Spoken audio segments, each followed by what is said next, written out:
اعوذ باللہ من الشیطان الرجیم بسم اللہ الرحمن الرحیم۔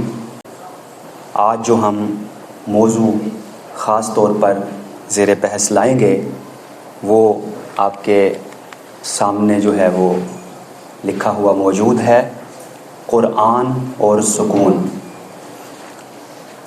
جیسا کہ سب کو پتہ ہے کہ آج ہر شخص سکون کی تلاش میں ہے، ہر شخص چاہتا ہے کہ مجھے سکون نصیب ہو، لیکن سکون ہے کہ ملنے کا نام نہیں لیتا۔ ہم سکون کی تلاش میں ہیں اور سکون ہمیں ملتا نہیں ہے۔ ہر انسان کی اپنی رائے ہے کہ سکون کیسے نصیب ہوتا ہے اور سکون کیسے ملا کرتا ہے۔ کوئی شخص یہ سمجھتا ہے کہ سکون دولت میں رکھا ہوا ہے اور سکون جو ہے وہ دولت سے ملتا ہے۔ کسی شخص کی رائے میں شہرت سے سکون ملتا ہے، کسی شخص کی رائے ہے کہ حکومت سے سکون ملتا ہے، اور کسی شخص کی رائے یہ بھی ہے کہ آسائشوں سے اور سہولتوں سے سکون ملتا ہے۔ تو اس حوالے سے اگر آپ دیکھیں، اگر سکون حکومت سے ملتا تو پھر فرعون بڑے سکون میں ہوتا، دریا برد ہو گیا، غرق ہو گیا۔ اس کا مطلب یہ ہوا کہ سکون حکومت میں نہیں ہے۔ اسی طرح دوسری رائے کہ جی سکون ملتا ہے دولت سے۔ اگر سکون دولت سے ملتا تو پھر آپ دیکھیے کہ قارون بہت بڑا دولت مند تھا، اس کو بڑا سکون مل جاتا، وہ تو اپنے خزانوں سمیت غرق ہو گیا، زمین برد ہو گیا۔ تو اس کا مطلب یہ ہوا کہ سکون جو ہے وہ دولت میں بھی نہیں ہے۔ اگر سکون ناموری اور مشہور ہونے سے ملتا تو پھر ابو جہل بھی بڑا مشہور ہے، سب کو پتہ ہے، لیکن کیا وہ سکون میں تھا؟ تو اس کا مطلب یہ ہوا کہ سکون نہ تو حکومت میں ہے، نہ دولت میں ہے، نہ اقتدار میں ہے، نہ ناموری اور شہرت میں ہے، اور نہ ہی سہولیات میں ہے، نہ ہی آسائشوں میں ہے۔ تو سکون کہاں ہے؟ اللہ نے جہاں سکون رکھا ہے سکون وہی ہے۔ اگر ہم ان ذرائع، ان اسباب اور ان مقامات کی کھوج لگائیں کہ اللہ نے سکون کہاں رکھا ہے تو پھر ہم پرسکون ہو جائیں گے۔ تو آج کی گفتگو کے آغاز میں یہی آپ کے گوش گزار کرنا ہے کہ اللہ نے سکون کہاں کہاں رکھا ہے، کیونکہ آج کے دور کا بہت بڑا مسئلہ بے سکونی ہے، بے قراری ہے، بے چینی ہے۔ تو چند نکات اس حوالے سے آپ کے سامنے پیش کرنا ہے۔ جی پہلا سب سے جو نکتہ ہے اس حوالے سے وہ ہے ذکر رحمان۔ یہ تو آپ سب نے یقیناً آیت کو بھی سنا ہوا ہے، سب کو معلوم ہے۔ اللہ تعالیٰ فرماتا ہے الا بذکر اللہ تطمئن القلوب، آگاہ ہو جاؤ، اللہ کے ذکر میں دلوں کا چین، قرار اور سکون ہے۔ لیکن اب یہ بھی سوال پیدا ہوتا ہے کہ کچھ لوگ اکثر یہ کہتے ہوئے نظر آتے ہیں کہ ذکر بھی کرتے ہیں سکون پھر بھی نہیں ملتا۔ تو اس کا جواب کیا ہے؟ اس کا جواب یہ ہے کہ ہم ذکر تو کرتے ہیں، لیکن کیا ذکر کرنے کے تقاضے پورے کرتے ہیں؟ یہ دیکھنے اور جاننے کی ضرورت ہے۔ اور دوسری بات یہ ہے کہ ذکر کی بھی مختلف اقسام ہیں۔ ایک ذکر ہے جو آپ زبان کے ساتھ کرتے ہیں، یقیناً اس میں بھی سکون ہے اگر آپ اس کے تقاضے پورے کرتے ہیں، اور ایک ذکر ہے جو آپ اپنے دل کے ساتھ کرتے ہیں، جیسے قرآن کریم میں غور و فکر کرنا، یہ قلبی ذکر، دلی ذکر جو کیا جاتا ہے اس کی بہترین صورت ہے۔ اسی طرح ایک ذکر ہے جو آپ اپنے اعضاء کے ساتھ کرتے ہیں، اپنے جسم کے ساتھ کرتے ہیں، جیسے نماز پڑھتے ہیں تو پورا جو جسم ہے وہ گویا کہ اللہ کے ذکر میں ہوتا ہے۔ اور ایک ذکر کی بہت بڑی صورت جو میں سمجھتا ہوں انسان کو بے حد سکون دیتی ہے، وہ کیا ہے؟ ذکر کا ایک مطلب ہے یاد دہانی، یاد دہانی، یاد رکھنا، یاد کرنا بھی ہے، یاد رکھنا بھی ہے۔ تو کوئی بھی آپ کام کرنے لگیں زندگی میں، کچھ بھی کرنے لگیں، تو فوراً اللہ کی یاد آ جائے کہ جو کام میں کرنے جا رہا ہوں اس حوالے سے میرے اللہ نے میری رہنمائی کیا کی ہے۔ تو یہ ہے اللہ کا ذکر، اللہ کی یاد، جو انسان کے دل کو سکون سے اور اطمینان سے بھر دیتی ہے۔ اس کے بعد اللہ کی معیت پر ایمان، معیت سے مراد اللہ کا ساتھ۔ غار ثور کا واقعہ ہے، حضرت ابو بکر صدیق رضی اللہ عنہ جب اپنی بے چینی اور بے قراری کا اظہار کرتے ہیں تو نبی کریم صلی اللہ علیہ وآلہ وسلم کیا فرماتے ہیں؟ قرآن کریم نے نقل کیا، اذ یقول لصاحبہ لا تحزن ان اللہ معنا، اے میرے دوست گھبراؤ مت، اللہ ہمارے ساتھ ہے۔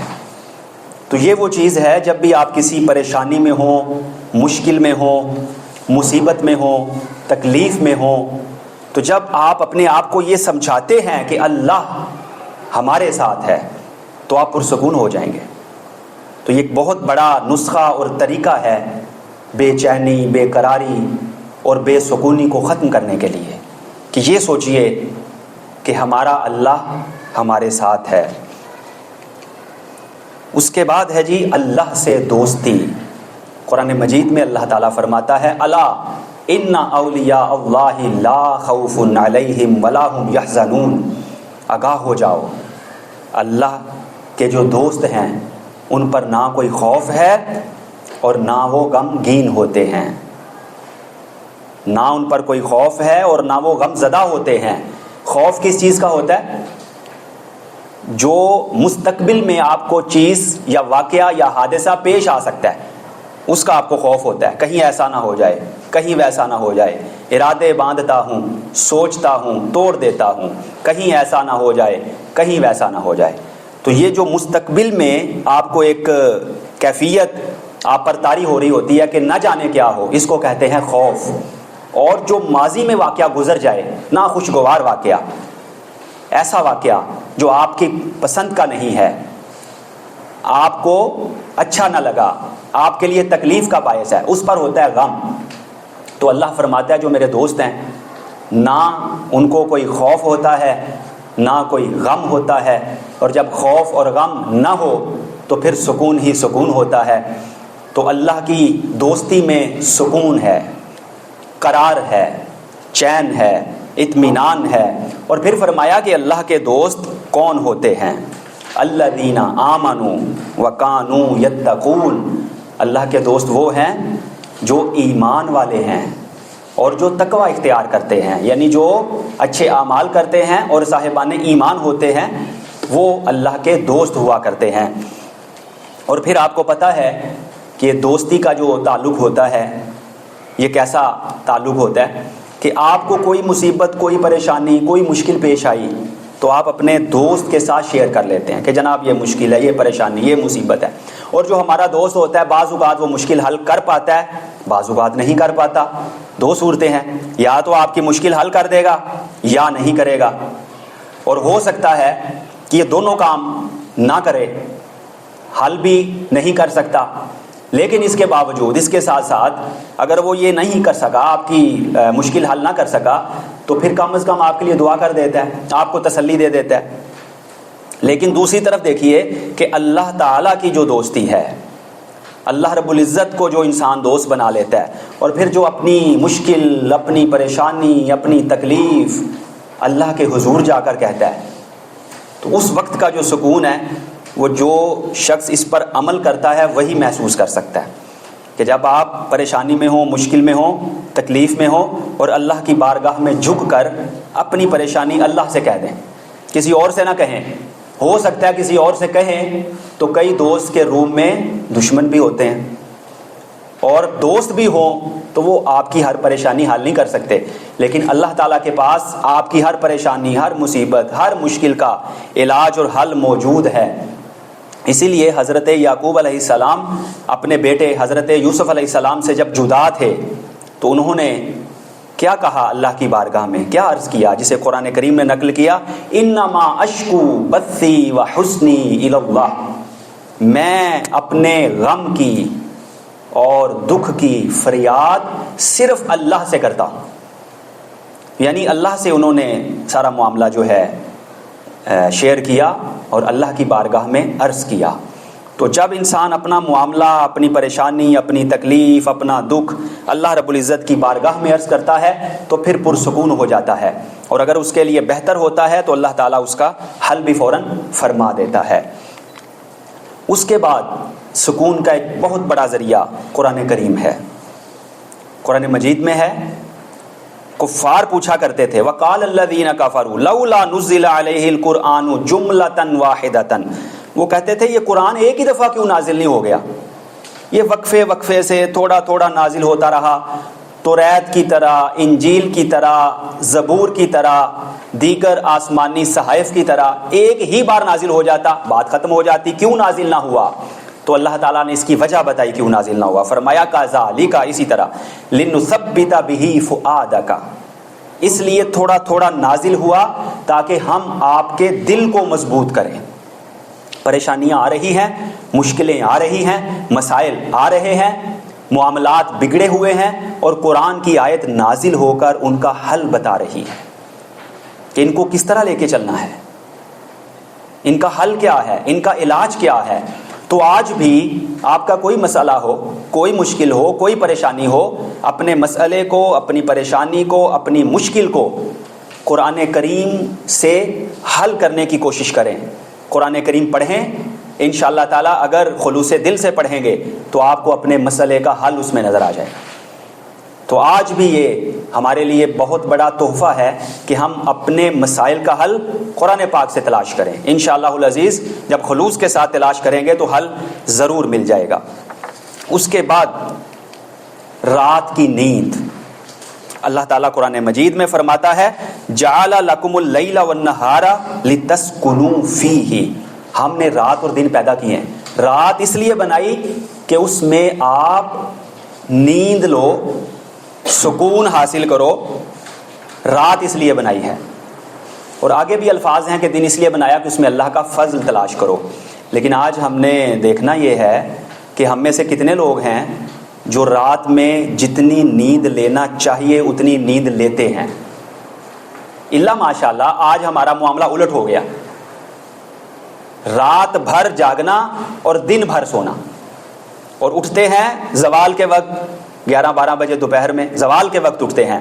اور ہم ایسی قوم ہیں کہ زوال کے وقت اٹھ کر عروج تلاش کرتے ہیں، وقت زوال کا ہے اور تلاش عروج کرتے ہیں، ہم نے عروج حاصل کرنا ہے، ہم نے ترقی کرنی ہے، اور اٹھتے ہیں زوال کے وقت۔ تو یہ چیز سوچنے کی ہے کہ اللہ نے دن بنایا ہے کام کے لیے اور رات بنائی ہے آرام کے لیے۔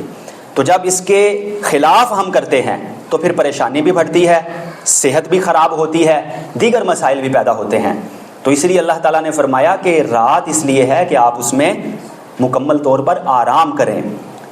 ماہرین نفسیات بھی کہتے ہیں کہ 10 بجے سے لے کر رات 10 بجے سے لے کر 2 بجے کا جو وقت ہے یہ نیند کے لیے بہترین ہے۔ رات کو آپ چند گھنٹے سو لیں تو آپ پرسکون ہو جائیں گے، اور رات نہ سوئیں، پورا دن بھی سوئے رہیں، سستی اترے گی نہیں، بڑھتی ہی چلی جائے گی۔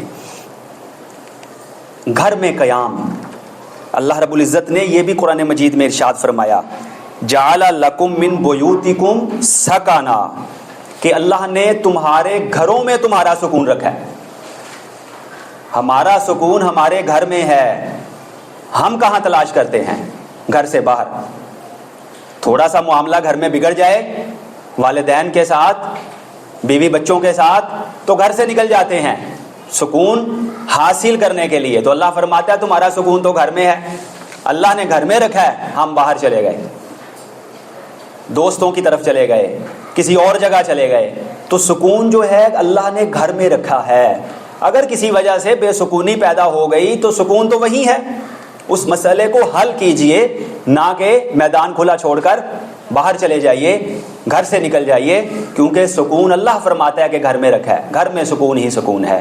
گھر سے باہر کئی طرح کے مسائل پیدا ہو جاتے ہیں, اصل سکون اللہ رب العزت فرماتا ہے کہ گھر کے اندر رکھا ہے. اس کے بعد اللہ رب العزت نے یہ بھی فرمایا کہ خلق لکم من انفسکم ازواجا لتسکنوا الیہا, اللہ تعالیٰ نے جوڑے بنائے ہیں تاکہ تم سکون حاصل کرو. تو اللہ تعالیٰ نے نکاح کے رشتے میں سکون رکھا ہے. سکون کے ساتھ عربی میں جب الہ کا لفظ آ جائے, جس طرح اس آیت میں آیا ہے تسکنوا الیہا, تو اس کا مطلب ہوتا ہے قلبی سکون, دل کا سکون, روحانی سکون, روح کا سکون. تو اللہ فرماتا ہے یہ جو سکون ہے یہ نکاح کے اندر رکھا گیا ہے, کسی اور جگہ, کسی اور انداز سے یا اسلوب میں یا منہج میں یا طریقے میں یا راستے میں نہیں ہے, یہ نکاح میں رکھا گیا ہے. تو اس سے بھی سکون نصیب ہوتا ہے. حضرت آدم علیہ السلام کو اللہ تعالیٰ نے جنت میں بھیجا تو تب نہیں فرمایا کہ سکون میں رہے. قرآن مجید میں ہے سکون کی بات تب کی جب اللہ فرماتا ہے کہ اللہ نے ان میں سے ہی ان کی ایک زوجہ پیدا فرمائی, پھر فرمایا تاکہ ان سے وہ سکون حاصل کریں. تو نکاح کے اندر سکون ہے, اور دیگر طریقوں کے اندر وقتی طور پہ تو ہو سکتا ہے, اور دائمی جو ہے وہ بے چینی, بے قراری اور بہت سی مصیبتوں کا پیش خیمہ ثابت ہوتا ہے. جی, اس کے بعد شکر گزاری. اللہ تعالیٰ فرماتا ہے لَإِن شَكَرْتُمْ لَأَزِيدَنَّكُمْ, اگر تم میرا شکر کرو گے میں تمہیں اور زیادہ دوں گا. اپنی نعمتیں گننا شروع کر دیں, صبح سے شام تک, رات سوتے تک اپنی ذرا نعمتیں گنیں, اس کی ایک لسٹ بنا لیں کہ یہ نعمت, یہ نعمت, یہ نعمت. صحت, اعضاء کی تندرستی, بہن بھائی, والدین, اچھے دوست, اچھے تعلقات, یہ ساری چیزیں نعمتیں گنتے چلے جائیں. تو میرا خیال ہے کہ فہرست بنانی ہمارے لیے مشکل ہو جائے گی. تو شکر کریں گے تو سکون ملے گا. شکر کیسے نصیب ہوگا؟ نعمتوں پر نظر رکھنے سے. اور اگر شکر نہ کیا تو اللہ فرماتا ہے لَإِن كَفَرْتُمْ إِنَّ عَذَابِي لَشَدِيدٌ, اگر تم کفر کرو گے, ناشکری کرو گے, تو میرا عذاب بڑا سخت ہے. نعمتیں چھن جائیں گی, جب نعمتیں چھن جائیں گی تو بے سکونی اور بے قراری پیدا ہوگی. سخاوت, دولت خرچ کرنے سے, اللہ کے راستے میں دینے سے بھی سکون ملتا ہے, لیکن اس کے لیے شرط یہ ہے, قرآن نے جو قید لگائی وہ یہ ہے کہ اس میں احسان جتلانا نہ ہو. یہ نہیں کہ کسی کو کچھ دے دیا اس کے بعد احسان جتلاتے رہیں ساری عمر, میں نے آپ کو یہ چیز عطا کی تھی, میں نے آپ کو یہ دیا تھا, نہیں, بلکہ احسان جتلانا چھوڑ دیں. کسی کو کچھ دے دیا تو سو دے دیا, اور پھر اللہ فرماتا ہے کہ اس میں تکلیف میں بھی نہ دی جائے. اگر کسی کو کچھ عطا کر دیا, کچھ دے دیا, اس میں تکلیف نہ دی جائے. مطلب یہ نہ ہو کہ اگر آپ کسی ضرورت مند کو دے دیتے ہیں اور دوسروں کے سامنے ذکر کرنا شروع کر دیں کہ جی میں نے آپ کو یہ دیا تھا, میں نے اس کو یہ دیا تھا, دوسروں کے سامنے یہ کہنا شروع کر دیں گے تو اس شخص کو جس کو آپ نے کچھ دیا اس کو تکلیف ہوگی. تو اس کا بھی منع کیا گیا ہے, اس بات سے بھی روکا گیا ہے. تو سکون پھر ملے گا سخاوت میں جب آپ نہ احسان جتلائیں گے نہ کسی کو تکلیف پہنچائیں گے. اور ویسے بھی جو چیز آپ چاہتے ہیں کہ آپ کے پاس وافر ہو, بے حد ہو, بے حساب ہو, وہ دوسروں کو دینا شروع کر دیں. چاہے تو وہ دولت ہو, چاہے وہ علم ہو, چاہے وہ رزق ہو, چاہے وقت ہو, اور چاہے وہ سکون ہو. جو بھی چاہتے ہیں آپ کو ملے تو دوسروں کو دینا شروع کر دیں. دوسروں کو بے چین کر کے, بے قرار کر کے, تکلیف میں مبتلا کر کے انسان کبھی بھی سکون حاصل نہیں کر سکتا. تو یہ چند نکات قرآن مجید میں بیان کر دیے گئے کہ سکون کس طرح نصیب ہوتا ہے. اور اس گفتگو کے حصے کے آخر میں یہ بھی ذرا دیکھ لیجئے 6 آیات جن کو آیات سکینہ کہا جاتا ہے. مطلب آپ بے قراری میں ہیں, بے سکونی میں ہیں, بے چینی میں ہیں, مشکل میں ہیں, پریشانی میں ہیں, تو یہ 6 آیات لکھی ہوئی ہیں. سورۃ البقرہ آیت نمبر 248, سورۃ التوبہ آیت نمبر 26, سورۃ التوبہ آیت نمبر 40, سورۃ الفتح آیت نمبر 4, 18 اور 26. تو یہ 6 آیات لکھی ہوئی ہیں، ان کو بھی بے سکونی اور بے قراری کے عالم میں پڑھا جا سکتا ہے دیگر چیزوں پر عمل کے ساتھ ساتھ۔